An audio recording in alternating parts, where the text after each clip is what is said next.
네, 안녕하세요. 주식은 역시 끼리끼리새 끼리씨입니다. 안녕하세요, 기리분들. 자, 오늘 장도 좋지 않습니다. 기리분들이 아마도 가장 많이 느끼고 계실 거라고 생각해요. 그래서 오늘 같은 장, 그러니까 하락장이라고 볼 수 있겠죠. 이런 장의 마인드 컨트롤을 어떻게 해야 되는지 한번 정말 깔끔하고 심플하게 다뤄보도록 하겠습니다. 기리분들 많이 힘이 없으시겠지만 그래도 조금 더 힘내시고 바로 같이 보도록 할게요. 같이 공부하시죠. Let's get it! 자, 바로 들어가도록 하겠습니다. 그리고 들어가기 앞서 좋아요를 누르시면 저 기리세에게 매우 큰 힘이 됩니다. 정말 감사합니다. 자, 오늘 오전, 금요일 오전입니다. 코스피는 마이너스 1.5%, 코스닥도 마이너스 1.25%로 크게 빠지고 있는 걸 확인할 수 있죠. 이 정도로 하락하는 거는 거의 한 두 달에 한 번 정도 있을까 말까 하는 정도로 큰 하락이라고 볼 수 있을 것 같습니다. 그리고 등락 종목을 보셔도 상승이 75개, 하락이 823개, 아주 못난 장이라고 볼 수 있겠죠. 그리고 현재 매동도 개인이 이렇게 매수하는 거 보니까 오늘 장 막판에는 1조 원 넘게 매수하는 개인을 볼 수 있을 것 같습니다. 어쨌든 어제에 이어 오늘까지 3200까지 쭉 내려왔는데요. 많은 분들이 지금 공감하고 계실 겁니다. 일단 이런 하락장에 오면은 고민이 많아집니다. 그래서 기리분들도 평소에 안 보던 그런 자료를 찾아보면서 야, 이거 더 떨어지나 마나 그런 고민을 하게 돼 있죠. 예를 들자면은 이렇게 환율을 보고 야, 환율이 1147원까지 올라왔대. 외국인들이 그러면 더 나가겠지. 여기서 더 올라가면 어떡하냐. 그리고 빅스 지수를 보고 야, 또 20 넘게 이렇게 또 올라가고 있는 걸 확인할 수 있네. 그러니까 앞으로도 더 위험할 수 있겠다. 코스피 차트를 보고 야, 벌써 3200, 여기 봐봐, 이평선 깨졌잖아. 그러니까 121선까지 쭉 내려오지 않을까? 그러면은 3150 정도가 되면은 줍줍하면 되겠다. 또한 미국 국채 10년물 금리를 보고 야, 벌써 1.3까지 내려왔네. 지난번에는 1.2까지 내려갔던데 여기서 혹시나 더 내려가서 시장이 발작하면 어떡하지? 이러한 생각들을 포함해 그리고 많은 데이터를 살펴보는 우리를 확인할 수 있을 것 같습니다. 하지만 저기에서는 이렇게 말씀드리고 싶어요. 이미 하락하고 난 다음에는 우리가 할 수 있는 게 없습니다. 그래서 기리분들이 여기서 많이 고민하실 것 같은데요. 아니, 기리 무슨 소리야? 야, 잘 봐봐.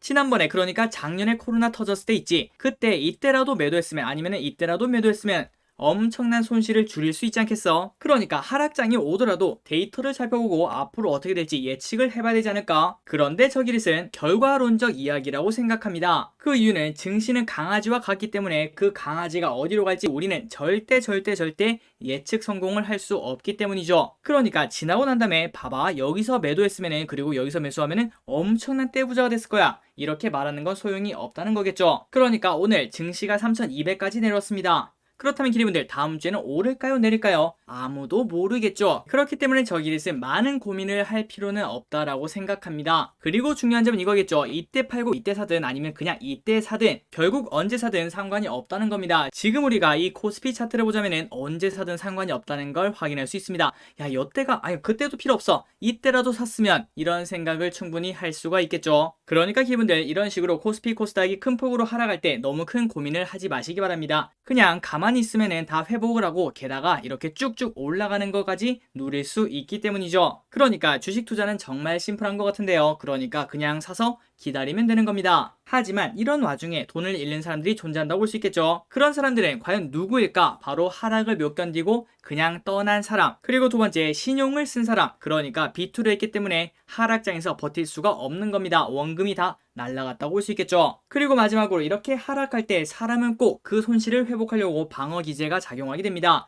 그러다 보면은 급등주, 단타, 이런 게 눈에 보이기 시작하죠. 그런데 우리가 전문 트레이더가 아니다 보니까 당연히 그때 성공하는 거는 하늘의 별 따기라고 볼 수 있을 것 같습니다. 그래서 결국 며칠 지나고 나서 다시 증시는 회복하고 있는데 나는 이제 단타에 물려서 이러지도 못하고 저러지도 못하는 그런 상황이 펼쳐질 수가 있겠죠. 그러다 보면은 우리가 갑자기 비관론자로 바뀌게 됩니다. 야, 키리, 이게 이렇게 빨리 올라갈 수가 없어. 빨리 곧버스 사자고. 다시 증시는 내려올 거야. 놀랍게도 처음에 단추 하나 잘못 잠궜기 때문에 이러한 생각으로 바뀔 수 있다라는 거, 아마도 지금 들으시는 기리분들 중에서 몇몇 분들은 다 공감을 하실 거라고 생각합니다. 그리고 또한 작년에 경험을 하신 분도 계실 거라고 생각해요. 어쨌든 지금까지 정리를 하자면은 이런 식으로 주가가 많이 하락하게 되면 많은 고민이 생깁니다.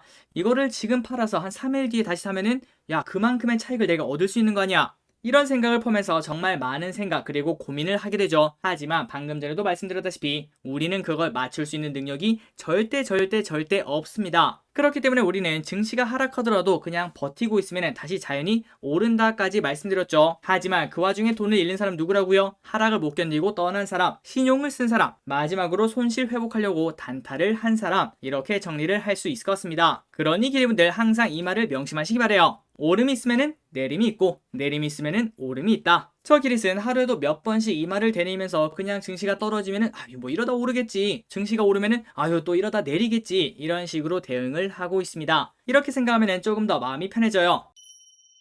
그리고 여기까지만 하면 조금 심심하겠죠. 그래서 주식 투자를 더 완벽하게 만들어주는 게 바로 현금 비중이라고 생각합니다. 자, 방금 전에 말씀드렸다시피 이 세상 그 누구도 모든 자산의 방향을 단기적으로 맞출 수 있는 사람은 없다고 생각합니다. 그래서 우리가 할 수 있는 거는 그냥 자산이 오를 때마다 현금 비중을 조금씩 늘리는 것, 그리고 이렇게 자산이 내릴 때마다 오늘 같은 경우에는 좋은 기회가 될 수 있겠죠. 주식 비중을 조금씩 늘리는 것, 그리고 안전하게 주식시장에서 몇 년간 몇십 년간 버티는 것, 이렇게 세 가지만 우리가 할 수 있다라고 생각해요. 그러니 기리분들 10%를 기억하시기 바랍니다. 현금 비중 10%는 진짜 야 지구가 멸망하면 어떡하지? 그때까지도 들고 있는 그 정도의 생명수라고 생각하시는 게 좋을 것 같습니다. 그래서 어제 문득 생각이 나서 설문조사를 해보니까 1.5만 분이 투표를 해주셨습니다. 정말 많은 분이 투표를 해주셨다고 볼 수 있겠죠. 그런데 현금 비중이 없다라고 말씀하신, 그러니까 난 야수다를 선택하신 분이 무려 40%나 되는 걸 확인할 수 있습니다. 그러니까 지난주 말인가요? 이번 주 초인가요? 그때만 하더라도 코스피가 3,300이었죠. 신고가였습니다. 그렇게 증시가 올라가는 와중에도 현금 비중을 만들지 않으신 분들이 이렇게 많다라고 볼 수 있겠죠. 그래서 저기랬은 이렇게 현금 비중이 없으셨던 분들은 한 번 더 생각을 해보시고 이때는 현금 비중을 만드는 게 어땠을까? 그런 고민을 한 번쯤은 꼭 해보시기 바랍니다. 물론 정답은 없겠지만요. 저 기릿은 현금 비중이 있는 걸 추천드립니다. 그리고 기본으로 0에서 20%를 가지신 분이 28%,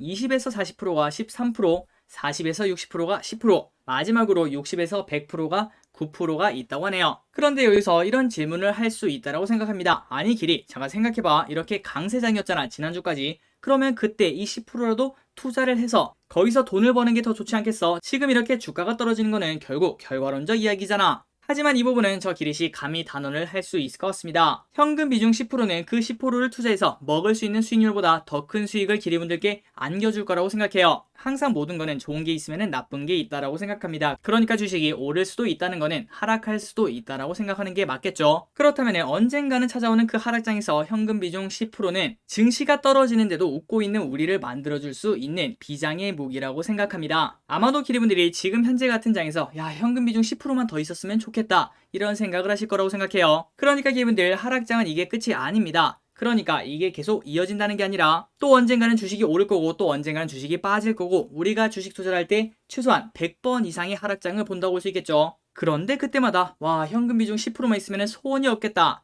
이렇게 고민하는 게 좋을까요? 아니면은 다음에는 현금 비중을 미리미리 생활화해서 남겨놔야겠다 이렇게 생각하는 게 좋을까요? 그거는 이제 기리분들이 선택하시면 될 것 같습니다. 그리고 플러스 현금 비중이 있는데도 불구하고 정말 빠르게 쓰시는 분도 계세요. 그러니까 현금 비중이 사실상 없는 거와 마찬가지로 볼 수 있겠죠. 그러니까 주식이 하락할 때는 그 현금 비중을 빠르게 쓰지 말고 최소한 기계처럼 5등분해서 5일간 나눠 사시길 바랍니다. 기리분들도 아시다시피 언제까지 떨어질지 그리고 얼마나 떨어질지 우리는 아무도 모르지 않겠습니까? 그러니까 그 평균을 노리자고요. 항상 5일 이상은 나눠서 매수하시길 바래요. 또한 MTS를 끄시기 바랍니다. 아니 지우시기 바랍니다. 보면 볼수록 딴 생각만 나요. 괜히 단타하고 싶고 그리고 급등주에 눈이 가는 우리를 찾을 수 있을 것 같습니다. 그럴 때는 그냥 MTS를 지우시기 바래요. 자, 오늘 또 같이 공부해주셔서 진심으로 감사합니다. 지금 시간은 금요일 오전인데요. 오늘 장 마지막에는 회복을 상당히 해서 끝났으면 좋겠네요. 저 기릿은 항상 기리분들의 성투를 응원합니다. 이번 주말 너무 많이 고민하지 마시고요. 사실 우리가 고민한다고 바뀌는 게 하나도 없다는 거 알고 계시죠? 그러니까 푹 쉬시고 주식에 관련된 생각은 저 기릿과 함께 주말에 조금 시간 내서 같이 하시면 될 것 같습니다. 지금까지 기리셨습니다. 빠이요!